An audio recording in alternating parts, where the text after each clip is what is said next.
Hello viewers, இன்றைக்கி எங்கள் வீட்டில் என்ன சாப்பாடுனா ரெசிபி என்ன செய்ய போகிறோம்னா காடை செய்ய போகிறேன். காடை கிரேவி எப்படி செய்யறதுன்னு பார்க்கலாம் வாங்க. காடை 3 காடை எடுத்திருக்கேன். சின்ன வெங்காயம் ஒரு கைப்பிடி, ஒரு தக்காளி, மஞ்சத்தூள் 1 ஸ்பூன், மிளகாத்தூள் 1 ஸ்பூன், இஞ்சி ஒரு துண்டு பெருசாக, ஒரு துண்டு, ஒரு பட்டை, பூண்டு 4 பல், தேங்காய் கொஞ்சமாக ஒரு 2 சில்லு தக்கன மாதிரி 2 சில்லும் போட்டுக்கலாம், அல்லது தேங்காய் பூவாக திரி கூட கொஞ்சமாக சும்மா கொஞ்சமாக போட்டுக்கலாம். அதுக்கு தேவையான மசாலாக்கள்னால் மிளகா காஞ்ச மிளகா 6, மிளகு 1 ஸ்பூன், மல்லி 1 ஸ்பூன், ஜீரகம் சும்மா அப்படி கொஞ்சமாக ஒரு 1 ஸ்பூன், தேவையான அளவு உப்பு, எண்ணெய். ஓகே ஃப்ரெண்ட்ஸ், இப்போ எப்படி செய்யலான்னு பார்க்கலாமா? இந்த மசாலா அரைச்சிட்டு செய்கிறது எப்படின்னு நான் காட்டுறேன். ஃப்ரெண்ட்ஸ், ஃபஸ்ட்டு என்ன செய்யணும்னா இஞ்சி, பூண்டு, இந்த தேங்காய்,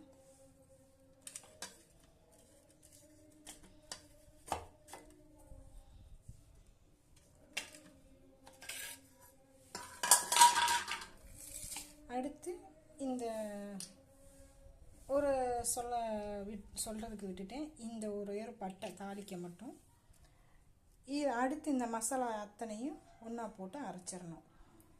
6 காஞ்ச மிளகா, ஜீரகம், மல்லி, மிளகு, 3 கிராம்பு, அது போதும். ஓகே, இது மட்டும் மசாலா, இதுக்கு உண்டான மசாலா. இதை அத்தனையும் தனியாக அரைச்சிட்டு வந்துடலாம்.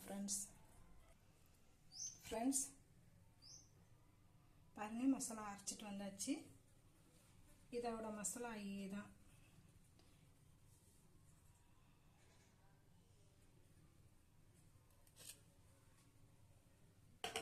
இப்போ ஸ்டவ் ஆன் பண்ணிக்கலாம்.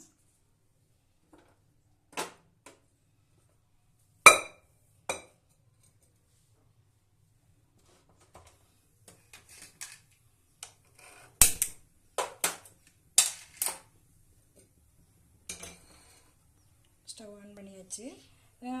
இது எப்படின்னாக்கா நீங்கள் எப்படி வேணாலும் செய்யலாம். நான் குக்கரில் போடுறதுனால குக்கரில் போடணுன்னு அவசியம் இல்லை, சட்டியில் கூட செய்யலாம்.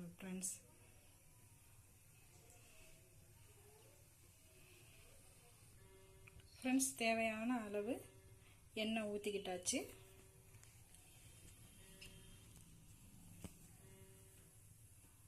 நானாக எடுக்கிறதுனால அப்படிக்கு எப்படி மறைகிற மாதிரி இருக்கும், எதுவும் நினச்சிக்காதீங்க ஃப்ரெண்ட்ஸ். ஃபஸ்ட்டு எண்ணெய் போடலாம். ஒரு பட்டை போடணும் ஃபஸ்ட்டு.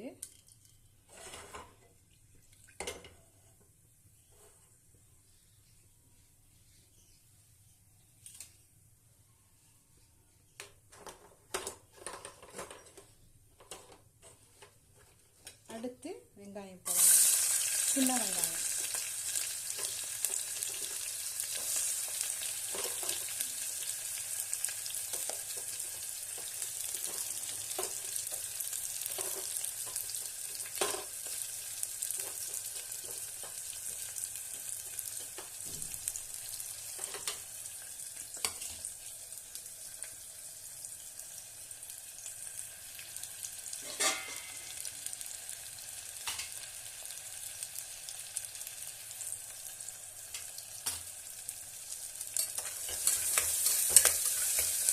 வெங்காயம் வறுத்துட்டேன், நல்லா செதுக்கணும்.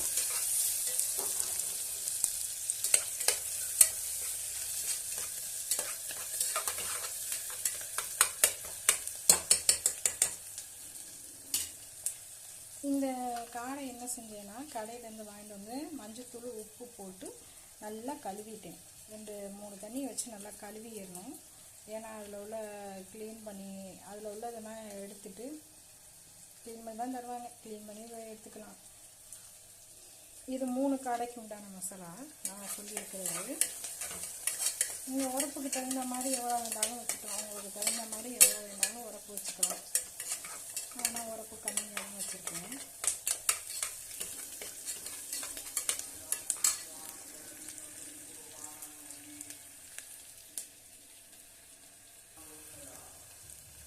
அடுத்து இந்த காடையை எடுத்து வச்சிடலாம். வெங்காயத்துக்கு அடுத்து இந்த காடையை எடுத்து வச்சிடலாம்.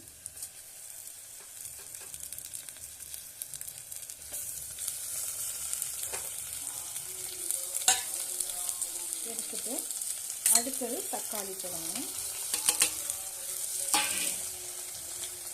அடுத்து இந்த மஞ்சள்தூள், மிளகாத்தூள்,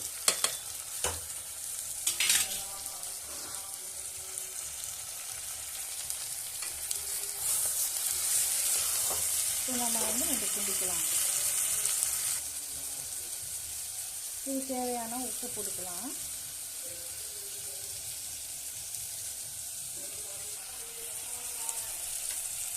அடுத்து இந்த மசாலாலாம் போட்டுடலாம் ஃப்ரெண்ட்ஸ்.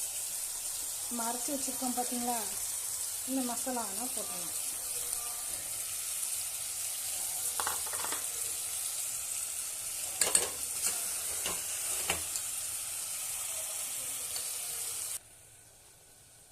ஃப்ரெண்ட்ஸ், எல்லா மசாலாலாம் எல்லாம் போட்டாச்சு, எல்லாமே போட்டாச்சு. பாருங்கள், இப்படி தான் இருக்கணும் கிரேவி. எப்படின்னாக்கா எண்ணெய் மாதிரி மேலே வருது பாருங்களேன். இந்த பக்குவம் இந்த டயத்தில் என்ன செய்யணுன்னாக்கா, ரெண்டு கிண்டிட்டு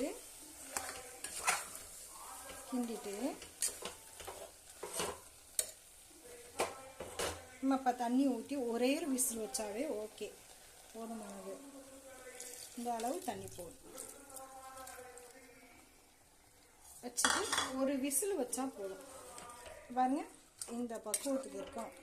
அந்த கறியும் கொஞ்சம் தண்ணியும் கறியும் ஒன்றா பின்னின மாதிரி. ஓகே ஃப்ரெண்ட்ஸ், கிரேவி ரெடி ஆயிடுச்சு. இது ஒரு விசில் வந்ததும் நம்ம பார்க்கலாம். ஃப்ரெண்ட்ஸ், பாருங்கள், கிரேவி ரெடி ஆயிடுச்சு. இப்போ நம்ம இறக்கிட்டு சாப்பிட்றதா. ஓகே ஃப்ரெண்ட்ஸ், இந்த ரெசிபி பிடிச்சிருந்துச்சுன்னா எனக்கு லைக் பண்ணுங்கள், ஷேர் பண்ணுங்கள், சப்ஸ்கிரைப் பண்ணுங்கள். ஓகே, அடுத்த ஒரு வீடியோவில் உங்களை மீட் பண்ணுறேன். Okay, bye friends.